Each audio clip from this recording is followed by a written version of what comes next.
Hello and welcome to the Penno Channel for this match preview for Aston Villa's massive Champions League second leg game against PSG. I'm joined with my bro as always to go through this one. Bro, how you doing? A good weekend for Villa, getting 3 points against Southampton. Some of the results in the Premier League going in Villa's favour as well in regards to Forest losing and Chelsea drawing. And also the Blues losing at Wembley. A really good weekend. How are you doing? Blues losing to a former academy player, putting it top bins as well. So yeah, that was a nice and a former Villa player in goal as well, who helped us towards promotion. So Jed Steele as well. Real Villa back in for this Champions League spot, man. It's opening up now. Chelsea dropping points was big. Chelsea dropping points was massive for us, man. I weren't expecting that. So yeah, man, that's back on as well.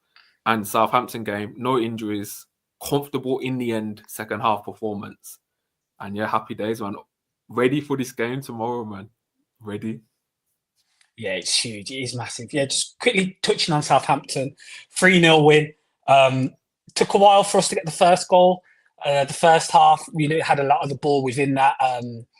Didn't create too much, but we had the majority of the possession. And as been the fashion with games with Unai Emerys and Aston Villa of recent times, second half, subs are changing the games. They're making big impacts. And with the first Premier League side to have 3 substitutes come on and score within a game, that's a new record now. Goals from Ollie Watkins, Donald Marlin and John McGinn. Asensio didn't have the best of games leading up to playing against his former club in the second leg, missing 2 penalties within that. But comprehensive towards the end of that game as well. And it was good to see Ollie Watkins for sure getting on the score sheet. Fantastic goal. Great play from Youri Tielemans within that as well, moving into this game. Yeah, first half, it was as I expected. It was cagey, man. Like, credit to Southampton. Their block was really good. They defended the space well. It's ironic. The first half, the very first chance that we had was Tielemans in like the first 2 minutes playing a pass in behind for Rashford. And I thought, you know what, happy days, we're going to get so much space here. But apart from that didn't really happen again. We had to work it wide with Cash and Ramsey on the outside, trying to get Maatsen to tuck inside and get through that way. But bro, they defended well, man. And they had their own chances on transition with like Archer getting in behind and should have squared for them to score. So it took our time to find a breakthrough in it. And when Asensio missed that penalty, bro, I thought it might be one of them days, where you get your chance and you don't take it, and then but thankfully, Tielemans, who was my man of the match, just incredible pass, similar to what he did against Forest. That curled through ball, lofted through ball, and yeah, he's just been sick this season. So, but Asensio fulfilling my theory that left footed should not take penalties, man. Too easy to read, too easy to just know what's gonna happen. 2 penalties, yeah. It's funny because even the one against Bruges, he slipped when he took that one. Even though it went into the net, he slipped, didn't he? But Rashford definitely cementing himself as first choice, even though he wasn't on the pitch when the penalties were being taken. But yeah, great result. Shame Darnell Marlin's not in the squad in these Champions League because he's had a real impact. That's 3 goals in 3 off the bench as well. And John McGinn getting a goal, which is good to see because he needs to get his goal involvements up, I think. Moving forward. So yeah, the big one as well, Ollie Watkins, bro. Back in the goals, and as we move into this game, we'll touch on Ollie Watkins and potentially him being part of the squad and being part of the starting lineup, should I say, moving into this second leg game. Will he be there to start? Go through a few comments first because there's a few people in here. As always, guys, if you could also subscribe if you're new around here and let your comments. Put your comments in the chat or after the video as well, because we always look at them and respond to them.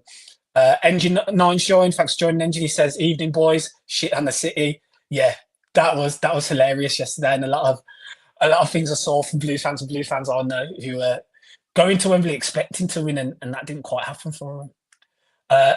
Bendix has joined. Thanks for joining. He says, "Sup, y'all. Appreciate you joining." Also in the chat, we've got Mr. Green. He says, "Yo, appreciate you joining, Mr. Green." Ryan's joined as well. He says, "Yes, boys, managed to catch a live one." Yeah, appreciate you joining, Ryan. Nice to see you in the live chat as well.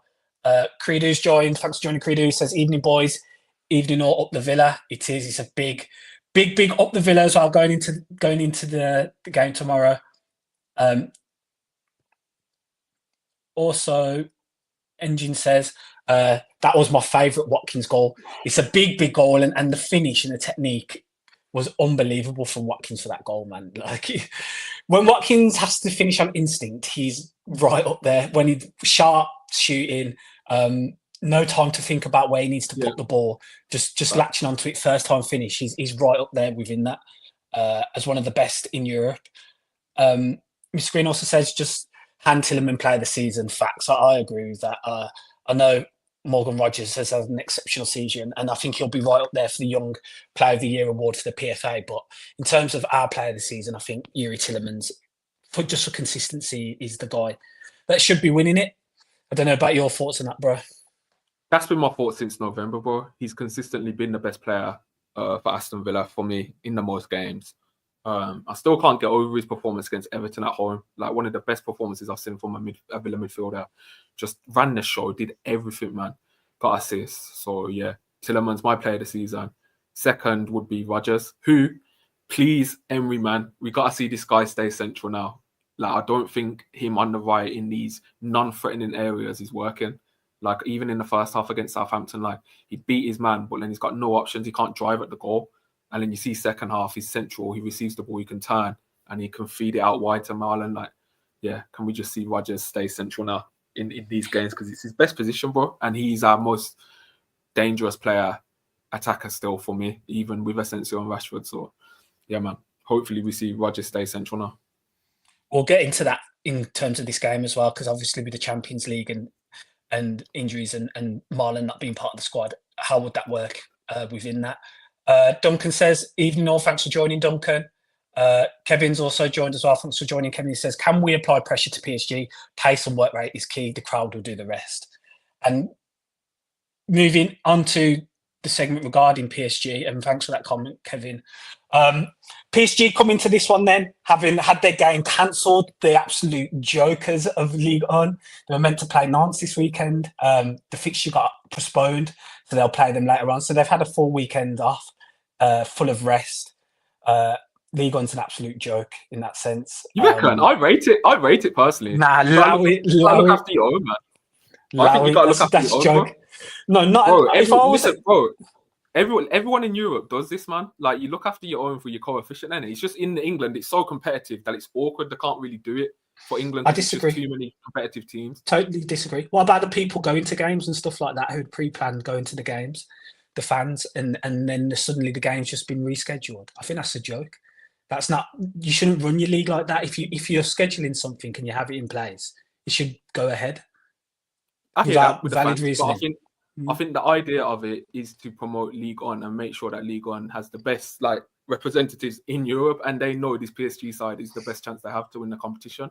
So for me, why wouldn't you just prioritize that? It makes total sense for me. But I also understand that. I also understand the opposite side. Like Nantes were in a relegation battle; they were battling as well. So I don't think it's the best for them as well. But yeah, I don't really see why you wouldn't do it if you're in that position. No, I think I understand what you're saying, but I think could you imagine that happening to Villa at some point where, say, for instance, a team, say we were playing Arsenal and we were in the competition, and then we had a game with Arsenal which was scheduled for a weekend where we knew they'd potentially rest players as well, and we were competing on the front or trying to stay up, and then they moved the fixture so then Arsenal could play a full 11 against us. I think we'd be absolutely going livid at that decision. But I think the dynamic's different. I think there's context, there's nuance to it. We know PSG are the best team in France. They've won the league for the last 8 seasons. People in France know PSG are the best chance at getting the best coefficient for the league, especially winning in the Champions League. So I think the dynamic's different. Like I said, in England, there's too many good teams. There's too many teams that could get Champions League and do really well in it. And I think because it hasn't happened in previous years where Liverpool have probably, their fans have demanded games to be moved, or Man United, Arsenal, etc. It's almost awkward, they can't do it now. Whereas in the past, European clubs, La Liga have done it, Italy have done it, Ligue 1 have done it. It's more, we're the anomaly. England's the anomaly. It's not the other leagues that are the anomaly. Do you get what I'm saying? It's pretty common. Yeah, I get that. But then does that just put the Premier League, the strength of the Premier League, in a great position then? Because you have these conversations about the strengths of the leagues. I think the whole concept of moving fixtures around to suit that of the top teams is just it's not the right practice at all, and it shows a disrespect to the teams in the league. I feel. I understand what you're saying in terms of that, and they understand that in essence, and I get that. But I think it's quite disrespectful, to be honest. And if I was a fan of the opposition sides, I wouldn't be happy about that. Yeah, I think it's just Anyway, context. moving on from that, bro. Going into this game, PSG, as I said, will be fully rested. They've come to Birmingham now. We've seen the revive there. They're training on the pitch. They've done that today. Something different for a lot of PSG players. I'm not sure how many of their players have played at Villa Park within their squad. So we have that advantage. It might be a new surroundings and area for the PSG players. We know the level that they play at anyway. And a big thing that will require for tomorrow from the first instance is the atmosphere and everything around that, from the fans visiting and going there as well. Should be right up there, and it needs to be right up there, doesn't it? Yeah, definitely can help. It can definitely help, man, because I feel like I watched the game back, the first half of the PSG Villa game, and at times it felt like their fans were like getting onto Villa as well. So I think fans can make an impact, definitely. Whether it will be enough to stop this PSG team, put them off that much, like hopefully we can just like add that 1%, 2%, whatever.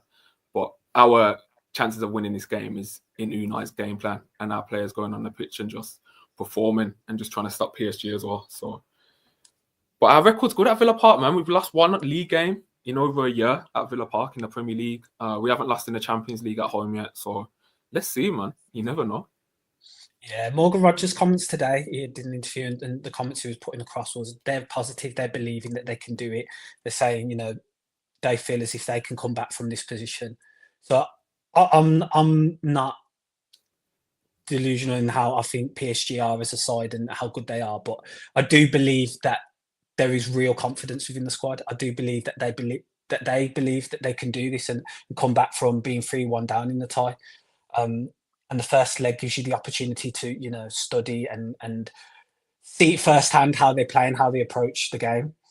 So if we go into PSG, bro, and that first leg, what areas did you notice from looking back on it and really taking it in that PSG were effective in, and do you see them making any changes within their side apart from potentially Marquinhos coming in now? He's back from suspension. Yeah, I think Marquinhos will be the one to come in. But for the rest of their side, I think it will stay the same. What I noticed, bro, was just how like relentless they were, like with their press. So, like for example, yeah, Villa had the ball from kickoff, and in those first passages we had the ball. Hakimi, first action, as soon as Ramsey touched that ball, he sprinted to press him and win that ball back.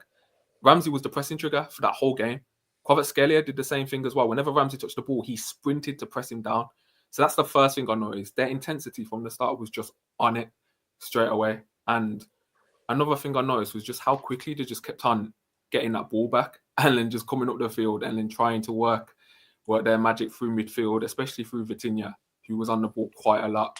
And he was so instrumental into just finding those pockets, finding Doué dropping deeper, working it wide with Hakimi or Mendes on that side with Kvaratskhelia, trying to get Kvaratskhelia 1v1 versus our fullback. So that's what really impressed me about them. It was just the amount of times they won the ball back and like their creativity in the final third. Because we were in like a 6-man block at times with 6 defenders back, and even still they're trying to like work their way in behind.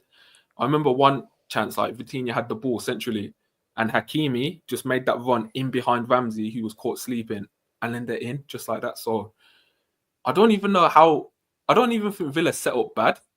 Like they're just that Neither. good. Like they have so many ways to get past you. Like I thought our shape was fine at times. Like we blocked the space well. First half, you seen it as well. 6.8 XG they had, so they didn't have massive chances. But even still, it's like for me, it's not even the chances. It's just like how relentless they were, bro. Yeah, you made some great points, bro. And I think leading on to that and how Villa can, get at PSG, there's some good comments within the comment section. Kevin says the long ball over the top with the pace of Rashford Watkins is crucial. We could get joy. I think that's a big point for sure. I think that is how we can get at them, especially when they come forward with the ball. You back?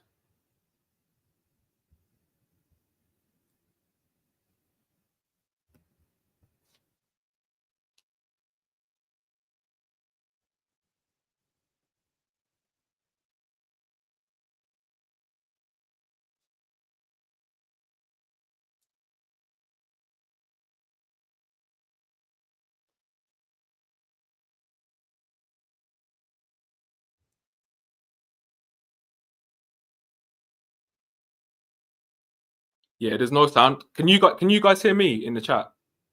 If you can hear me in the chat, just let me know.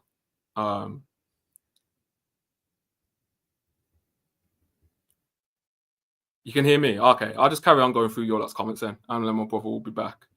Kevin says, Dean is excellent, but I feel he's too slow going against PSG. You know what? I agree with this point, because when I watched the game back, Hakimi was constantly just bombing in behind Luka Dean. And I'm just wondering, could Maatsen start? Like, we know Dean's like better defensively than Maatsen. But for Maatsen going forward, he offers us more of a threat. And if we defend better, could we start Maatsen over Dean? That's what I was thinking actually earlier as well. Kevin says, smother Vitinha, gotta get physical. Yeah, Anana could even start as well. Anana could start in that midfield, because a lot of the time we were going long and we weren't winning the second balls because we lacked that physicality. And I thought Anana against Southampton showed that physicality that he has. So I wouldn't mind seeing Anana start that game as well. Duncan says, Emery's tactics worked. It's just that they bagged 2 worldies. Duncan as well also says Anana on him as well. Kevin says a man marking job.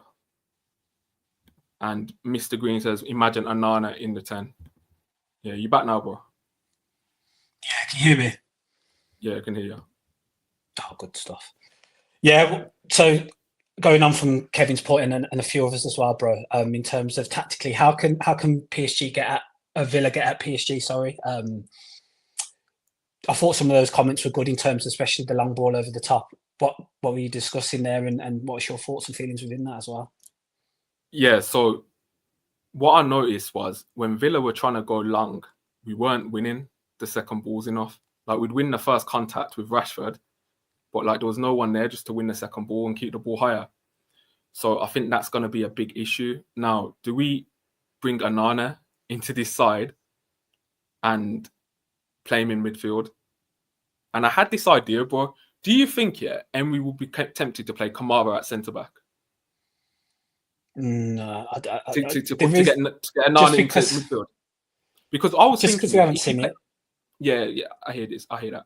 I was thinking, if you play Konza at right back, who's better at dealing with 1v1 threats than Disasi and Cash, you have Kamara at centre back where he's played before. He's better in the build up, and it allows you to have Anana and Tielemans in midfield to provide that physicality. Like, is that too rogue? Do you think, or do you think that's? Yeah, I just don't see United changing it that much at this point. Yeah. Like, it's a good option for sure, and I am surprised over the season, especially with the injuries at centre back. At times, Kamara hasn't.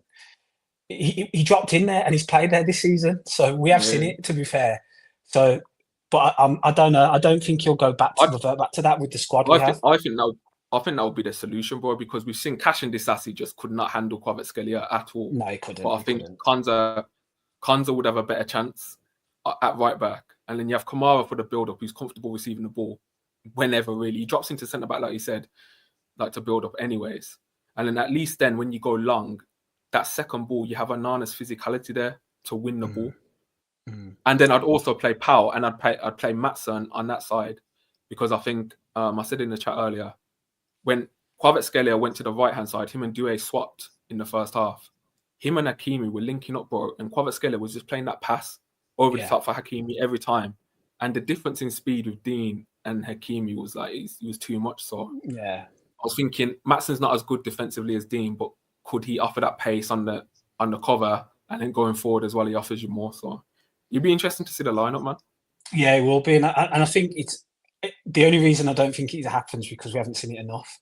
But I think as a proposition, definitely good, and I think McGinn was crucial in the second ball, winning second balls against PSG at the Parc des Princes. I think a number of times in that we were just overloaded and we weren't able to pick them up. We saw the one time we had a really good press and McGinn started that, we scored. So within those areas, it's difficult. It's difficult to see how we lined up again. You made the point earlier about Rodgers playing off the right. Can you see that? With no Darnell Marlon not in the squad, Bailey probably won't be fit and available. Can you actually see Rodgers being the number 10? I just can't see it. I don't think he plays there. I think he'll play off the right again. Well, Just because of the options available. I don't see McGinn going out there, which is the way to solve it. McGinn. Emery loves McGinn pressing in the front two with either Rashford or Watkins, whoever's the striker, and when we're in our 4-4-2. So it must be something tactically that he just likes from McGinn, that he knows that he's going to be able to like press more effectively or block the space more effective. So naturally, Rodgers always starts on that right-hand side in our 4-4-2 off the ball. Whether they'll rotate more this game, I don't know, but there's just something about Rodgers being central that gives me more confidence in the Aston Villa side. He can just turn a man and he can run straight.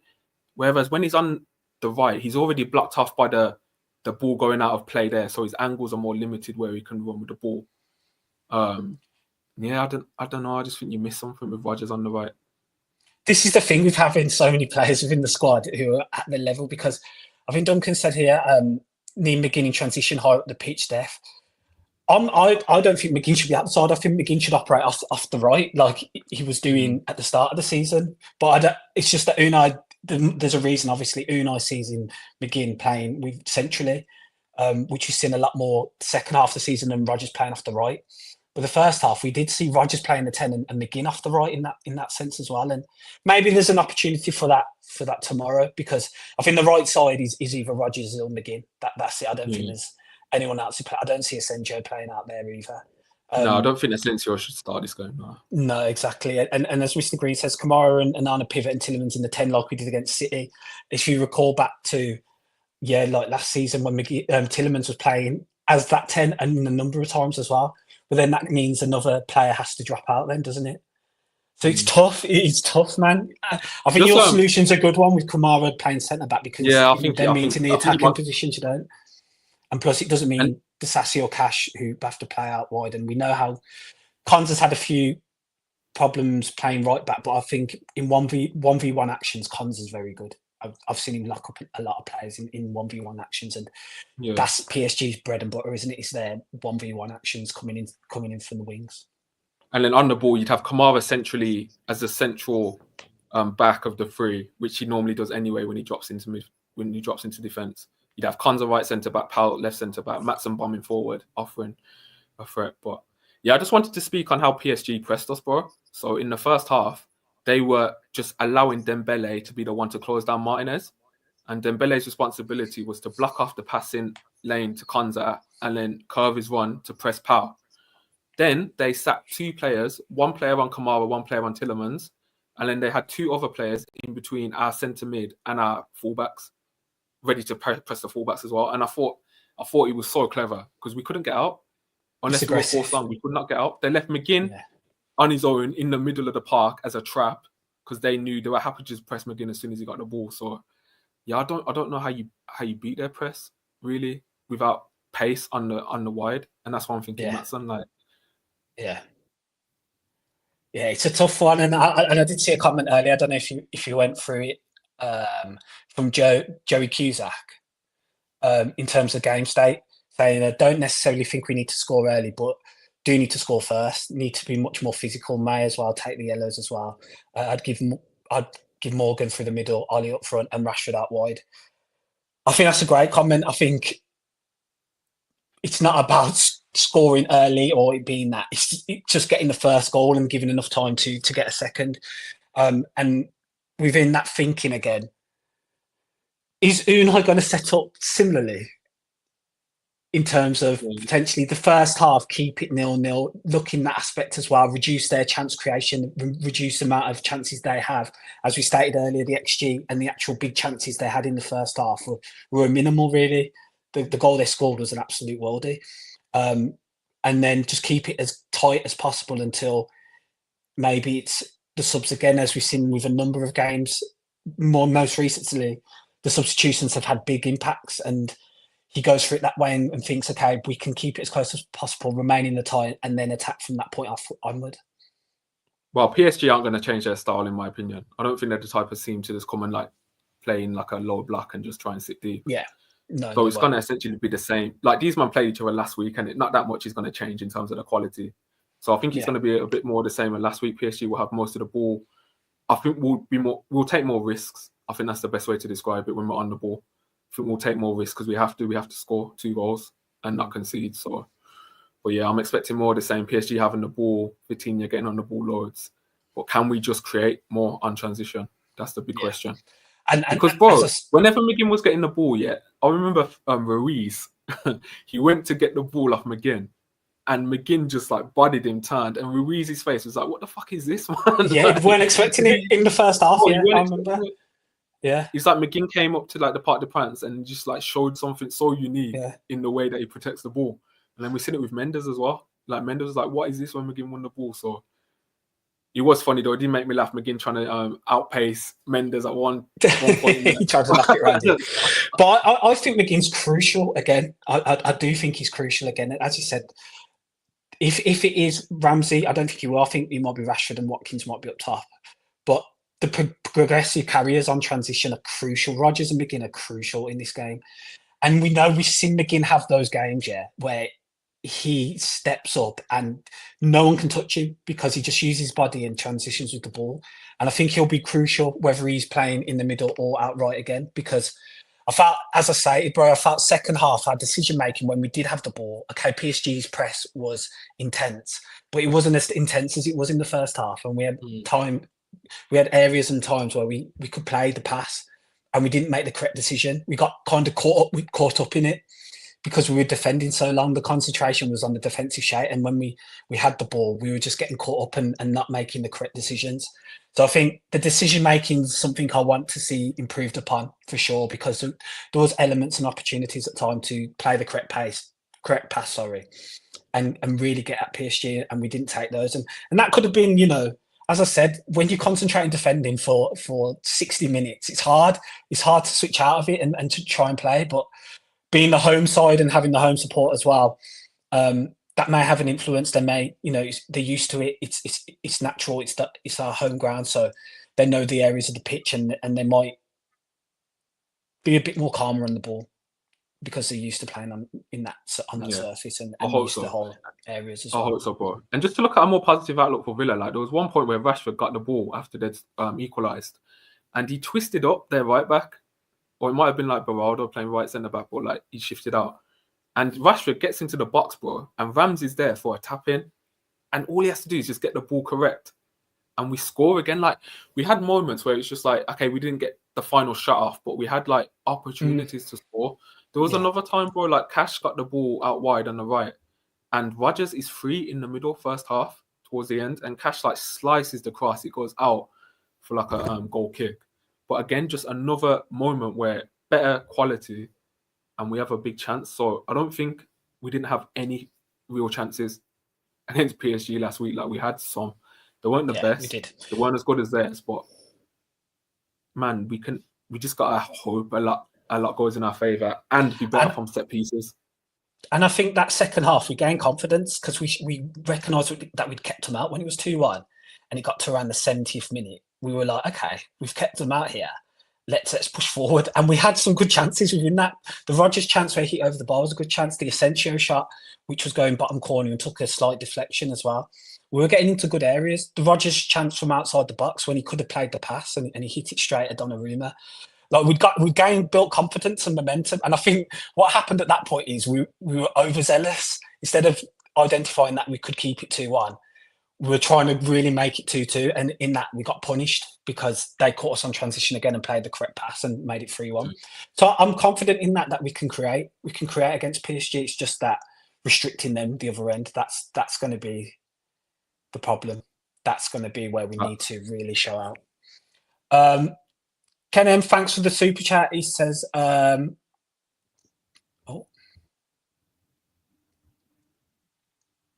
think I pressed the wrong button there.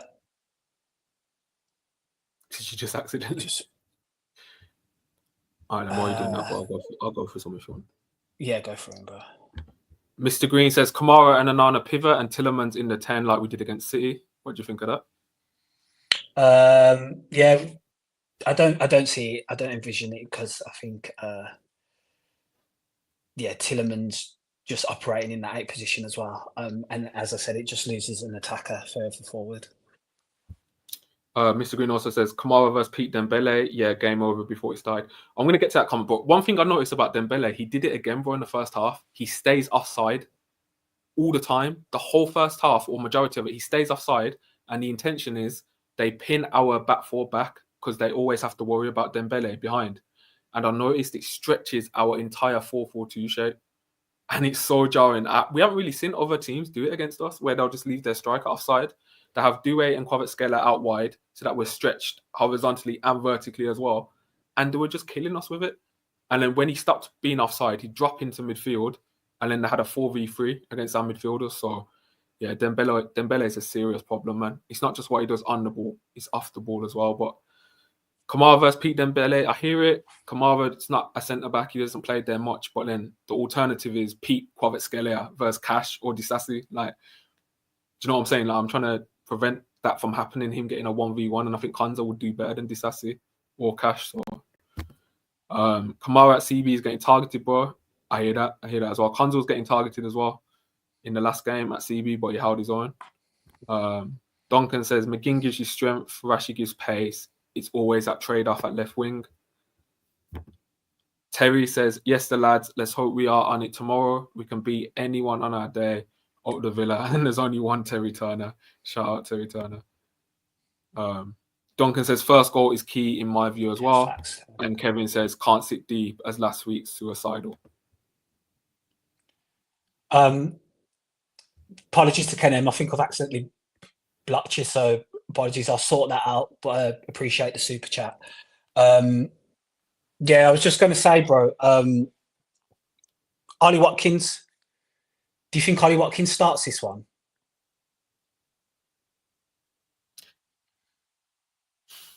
From Emery's comments today, probably not. Probably not. Emery's comments, he was saying he sees Rashford more as a number 9 now. And essentially, like, Watkins has been dropped. Like, Rashford is starting as striker over Watkins at the moment in the bigger games. He said, at first, they could play together with Rashford on the left and Watkins up front, but he doesn't really want to do that anymore. So I'll be surprised, bro. I'll be surprised if Watkins does start from them comments, because I think he's going to want to start Rash. Yeah, it's an interesting one again, bro, because, again, it's another option that we can have. But Watkins offers you one. Watkins, he offers you channel ones. He does. He offers that as well, and he occupies defenders. Like, when Watkins is on it, he's one of the best at occupying defenders. He can occupy 2 defenders just by himself. And the Bayern game, when you go back to that, okay, Upamecano and Kim Min-jae at times are not the greatest, but he occupied them both for that first half, and that kind of gave us the impetus for second half when he did come off and Duran came on. He was another problem. I don't think Rashford will do that as such. He won't occupy him as much, which gives him a bit more time and a bit more less concern at that side of the pitch. So I'm up for Watkins starting, I can't lie, because I think it gives the defenders a headache. And I've seen Marquinhos when at these stages, he can have a blunder within him. He can do something. If we're looking to gain an advantage, potentially a booking or a red card, I think Watkins can drag that out of it. We saw the weekend. He won a penalty, Watkins, as soon as he came on, because he enticed Jan Bednarek into that challenge. I know Rashford can do that as well, but in terms of the physicality of Watkins and you know, the way he gets about the pitch, when he's on it, I think he's a real handful, and that could give PSG some concern, whereas with Rashford, I don't think they're as concerned with that than your thoughts in that regard. Yeah, I agree. I'm just surprised, like, Watkins' comments, he's come out and said, like, I hate being on the bench. I want to start every game. I was under the impression, he's carrying a knee injury, and that's why he hasn't been starting every game. So it seems like he's genuinely just been dropped, bro. Because Emery even came out and said, like, players, they're giving me, like, angry faces when they're not starting. So I'm guessing that must have been in reference to maybe Marlon and Watkins. But it seems like genuinely Emery prefers Rashford as a number 9 now. Like, we've seen it in the PSG away game. But if Watkins was 100% fit to start that PSG game, that does surprise me that he didn't now. I just assumed it was a knee injury. He's not fully 100% there or even 90% there. But it seems like Watkins is, from his comments, he's all right. Like, I don't know how to read it, but I guess for the PSG game, he wanted the security of Jacob Ramsey defensively down that side. And I don't think Ramsey was that bad against PSG. I thought he was all right. Like, he kept the ball well, considering that he was the pressing trigger, and whenever he touched the ball, 2 players were trying to get onto his touch. I thought he played all right, man. Like, he kept the ball well at times. Like, he managed to find Tielemans inside at times as well. So, who do you sacrifice? He'd have to be one of Ramsey, Watkins. For Watkins to start, you sacrifice one of Ramsey or Rashford now. I think we're at that point. Because McGinn and Rodgers are going to start. I agree. And I think Unai, we'll know how he wants to play the game if it is Rashford or Watkins starting. Because again, I think if it is Rashford and Ramsey, then we're in for something similar to what we saw at PSG, and then potentially the subs coming on earlier, and then us trying to go for it at a later stage if we keep it at that. If we see Rashford and Watkins both starting, then I think we're in for a different type of game. I really do. I think we'll go at them more. So that will be an interesting one in the lineup for sure. I think that's a big call because as you said, bro, I think McGinn and Rodgers both start. I think they're just nailed to start. They're locks. Yeah, they're locks. They are. So yeah, bro. One thing I want to say is with all this and all the analysis and stuff is how exciting is it? Just like Champions League quarterfinal, second leg. Used to watching these on TV, not experiencing them at all. Just like for all Villa fans, just whatever, just take it in, man. Because as I keep reiterating, like it's been a long time, and hopefully we get back here again. We're in a good position to do that in the league. But I think you just to take in the experience and just make sure the atmosphere for those who are going, just make sure it's right up there, man, and try and make this one of those special nights because this stage in the Champions League, anything's possible, man. And we've seen it over the years. Deficits greater than this one. Teams have turned it around just because it has that magic. Yeah, facts, bro. And me and you are going to go there tomorrow. We're going to be singing our hearts out. Apparently there's flags and scarves that are going to be handed out as well. So we'll grab another scarf, another memento to take. And yeah, man, we need a quick start. I think we need a goal. Yeah. Drawing back to Ken M's comments, and I think there's a few others as well. Do you think it will go to penalties? Is there an opportunity in that?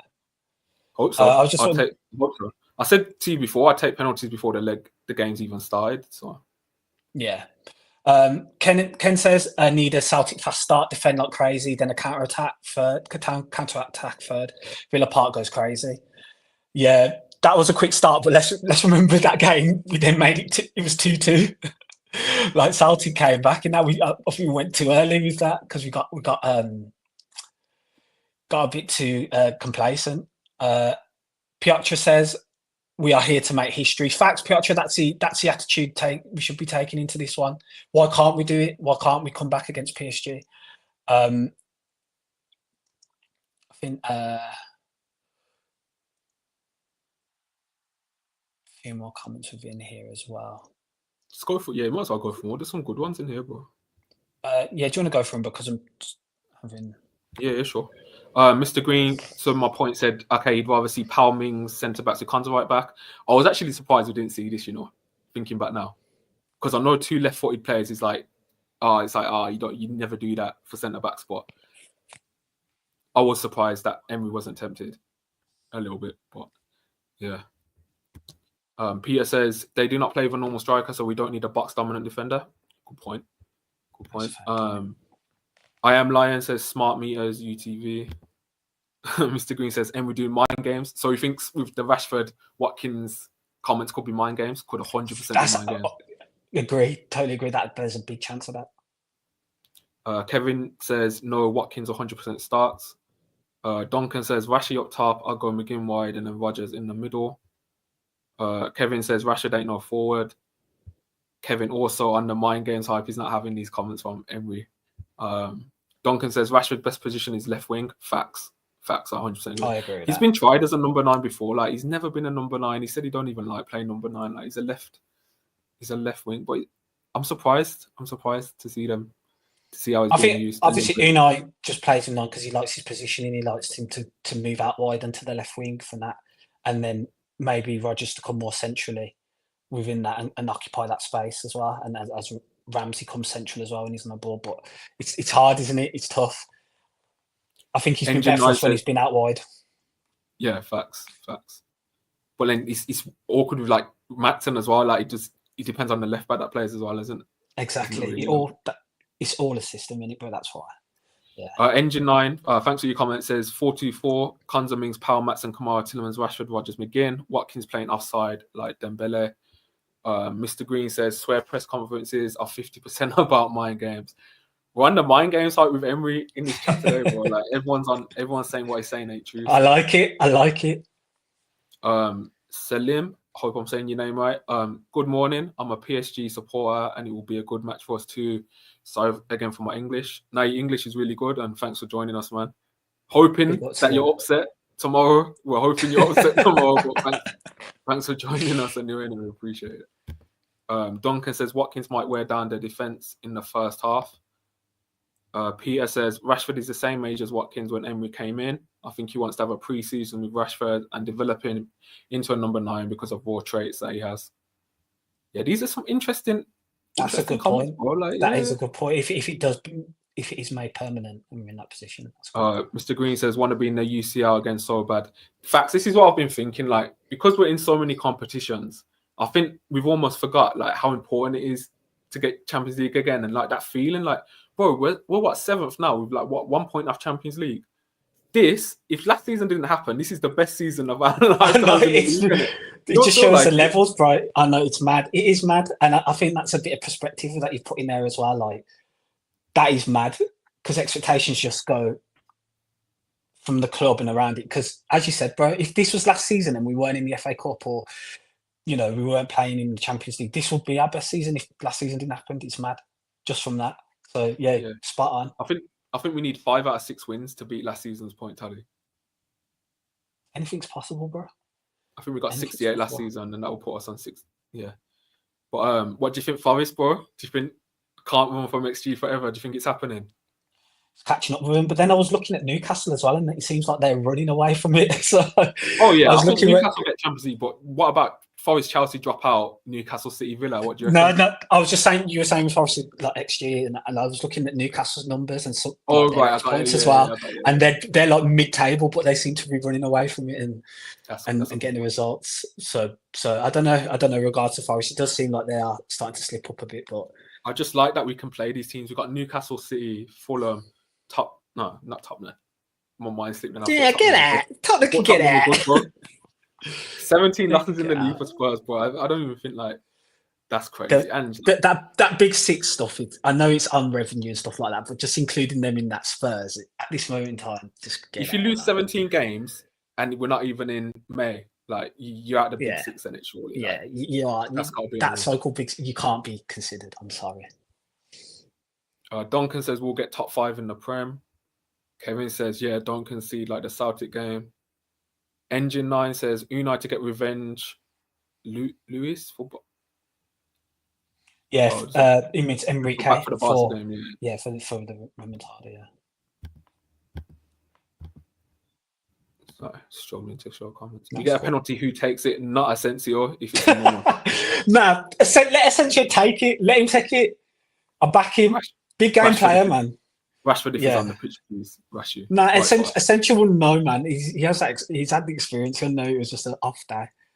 Bro, there's a reason this guy didn't take a penalty for 6 years before he took that Club Brugge one. Like, do you know what I'm saying?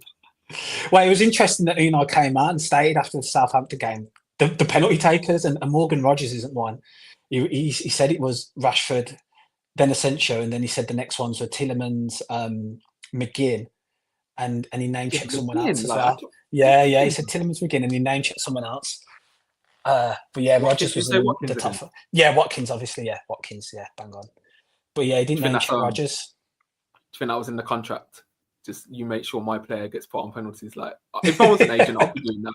I'd be doing that, bro, to get the goals up. What, for both of them? They're both on penalty clauses, and it's just whoever's Whoever's on the not on the pitch. pitch, yeah, whoever's not on the pitch, But yeah. but there was a good point made. I think against Preston, they were both on the pitch at the same time, and Rashford had Yeah, priority Rashford over had that side. pulled rank, yeah. Yeah, Well, I mean, Rashford's like pulling rank on everything, bro. Like, he took that free kick against Southampton that went over the bar. Not sure how I feel about that. Not gonna lie, I prefer when we not pass sure from how like I'm the. not sure how Luca Dean feels about that, because when Emi Buendia was pulling rank on him, he didn't like it either. The whole free Well, kick rants are funny, man. When Digne and Bailey have them, the jokes, considering they both all go over the bar. yeah, when honestly, when Buendia did that, like I could not. Absolute beg, bro. Like he was against Ipswich as well. He's got the Norwich connections. I thought that's the story right there. Buendia, last minute winner. You don't even get it over the wall, man. Like, come on. Oh, Fair play jokes. to Buendia though. He scored the other day. He scored a winner the other day. So He did indeed. Yeah, I saw that for Leverkusen. Do you have any more comments, bro? yeah. If you do you wanna read the rest out? I am a lion. Uh, I am a lion. yeah, I am a lion says Anana could be the key to rattle the super kids of Paris. Needs something different. He could be. He could be a big factor. I don't see Arnana starting though, but I thought he did okay when he came on in the Part of the Prince. I thought he did, but I just don't see it. I don't know. Do you see him starting at all, bro? I don't know where to see where the space No. is. This is more what I wish. But I'll be honest, yeah. If I had genuinely, I'd want to see Martinez, Matson, Powell, Kamara, Konza, Anana Tillemans midfield, Rashford on the left, Watkins up top, McGinn on the right, Rogers central. But I just know that's not going to happen. It's way too attacking to start off with, because Yeah, you have a left side of Rashford and Matson. If that no defensive work's getting done yeah. there, really, you'd have to start Ramsey. But that will be the team They just genuinely I'd played want to see. I think you cover all bases there. the squad, man. Duncan, the big six is a Sky TV myth. Agree. Even though obviously it's based on revenue as well, but I think in terms of including teams within that on performance, that it's a myth now. I was looking at their predictions, Carragher in there for the start of the season, and some of Carragher had Forest relegated, so predictions are funny, man. Mr. Green said, honestly, think Asensio was unbothered against Southampton. Facts, especially the second one when he missed, because he could have got the rebound. I thought he was in his vicinity, but he turned around and he just was like, He did a full on spin and it just yeah, it was just like, nah, this ain't me, no, man. bro. He span back around and all he could see was this, bro, like just running off like, into the background. Just running off and making that's the attitude I like, man. Just scraps. That's his Needs first goal needs all season in the league, you know. I know. He was, you could tell he was gagging for it, bro. The way he sprinted, because think he was sprinting from outside the D as well to get in that position, Yeah. not from the edge of the box. So yeah, he was on it. He was ready to pick up the scraps, and he did. Yeah, Kevin says as well, Asensio might not be on the pitch, so Rashford will be the penalty taker, he thinks. Yeah, Can I I just think. touch on that one? Carry on, sorry. No, go on. I was just gonna say on Asensio, yeah. Do we come to terms soon that he's better off the bench? Because if you look at the last 3 games he started, it's small sample size, but we got Preston, Nottingham Forest, and Southampton. And then you look at when he's come off the bench against Club Brugge at home, Club Brugge away, Brighton away, he gets a goal and an assist. Like, is he just an impact Essentially, player? Is there a conversation again, there, it's or is just it a too tough one. small a sample size? Like, Yeah, well, I don't know, because that's what they'll be basing it on for signing him potentially, but that could no, be a factor as well. Was Chelsea start? he started Chelsea Chelsea was to be fair. Chelsea Chelsea was the started, start, yeah. wasn't it? He Yeah, started Chelsea was Cardiff the as well. start. Where he played well Yeah, against Cardiff as well. that's some big games he's had as well. Potentially, but again, like my thought process is more now that rotation this is just the modern game, isn't it? Like there's no official benches or people on the bench. The squad just rotates within that as well, and you just want to have the most competitive squad you can and play players in certain situations. But yeah, it has been interesting that a lot of his goals now and his contributions have now come off the bench in recent times as well. But yeah, yeah, the one comment from Mr. Green, which is as well. The guy couldn't care less. He's a 3 times Champions League winner. But I think he was just like, it was just over it. That second one, he was over it. Like the 3 points were secure. It was the last few minutes, and he was just like, you know what, it ended my day, man. It ended my day. Ramsey had his number that day. Anyway, bro, Bro, should quick we thing just to touch on? I was just Did you going to want to say, just touch on this Naipan? Yeah, bro. yeah, This is that because massive someone had a breaking comment story. earlier as well. Yeah, go on. So Villa have been linked with Naipan in was it the January window where we were linked heavily? Us, Arsenal Yeah, and Manchester City. And yeah, now the guy that originally broke our interest is saying like there's a big chance that he signs for Aston Villa. Like the negotiations are going well. They're close to an agreement. It could be wrapped up in April. Now Severe Naipan is one of like the best Norwegian talents at the moment and like one of the best players in his position for his age group. Like this will be a crazy signing, bro. Genuinely, I don't want to overhype him too much, but like, trust me, you watch one YouTube, go watch one YouTube Naipan right now, and you'll be sold, bro. You'll have Naipan on the back of your shirt next season. Trust me, like he's that good. So I don't know the source. I don't know if it's like legit, but if we pull that off, bro, yeah. because It'd be a huge thing. I'm always seeing Brighton make signings outside the windows. Like, why did Villa never do that? So if this will be one of our ones, like that would be sick. Yeah, man, and I think just aligning with the players that we've done our recruitment from young talent in terms of John Duran, Morgan Rogers, and now like Seth Naipan is a big one. And as we said, there was interest from City and Arsenal. I remember Arsenal. I think he went to the Emirates, didn't he? You watched the game there. Yeah, he went to Like the Etihad as well. they're really showing the red carpet treatment to get him to sign. So that'd be a huge coup for sure. And yeah, I think is there a fee involved in that, or is it contracts running out? Yeah, there'd be a fee. Yeah, there'd be a fee. Yeah, Rosenberg would there'd be a It's fee. not an end of contract at all. Nah. No. Yeah, so that he'd be he's one that the Norwegian squad though they've got a few. Obviously they've got Haaland and Odegaard and they've got like Oscar Bob as well. So they've got a few players that are at a high level, and he's another one who's coming through to try and be that. So yeah, it'd be a really good signing if we manage to get it over the line. Deontay's coming, bro. Yeah, go on, bro. Hello, everyone. Do you believe in victory tomorrow, my brother? I believe in victory. Yeah, whether that's enough, I don't know, but I believe we'll win tomorrow. I like that. That is a smooth answer. That is. I'm just gonna go with, you know what? You're not in a Champions League quarterfinal all the time. Let's just go for it, man. Villa 3-1. Take them to extra time. Martinez does the madness. Let's just why wouldn't I say that? In it, like, what would you be like? Yeah. That's my thinking. If you and I've seen Villa using the belief slogan and put it back in place. Let's not have no Al Kababi. That guy's just escaped me. So let's not have any memories of that coming back. But you gotta believe, man. You gotta believe, even if some might think it's delusional. No, you have to. We're a good side. We've got into this position on merit. We deserve to be here.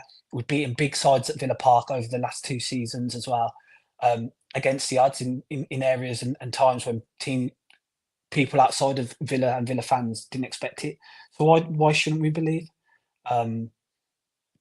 It's massive, man. I think it's not really sinking in how massive tomorrow is in terms of my time and your time of following Aston Villa and the level of the game.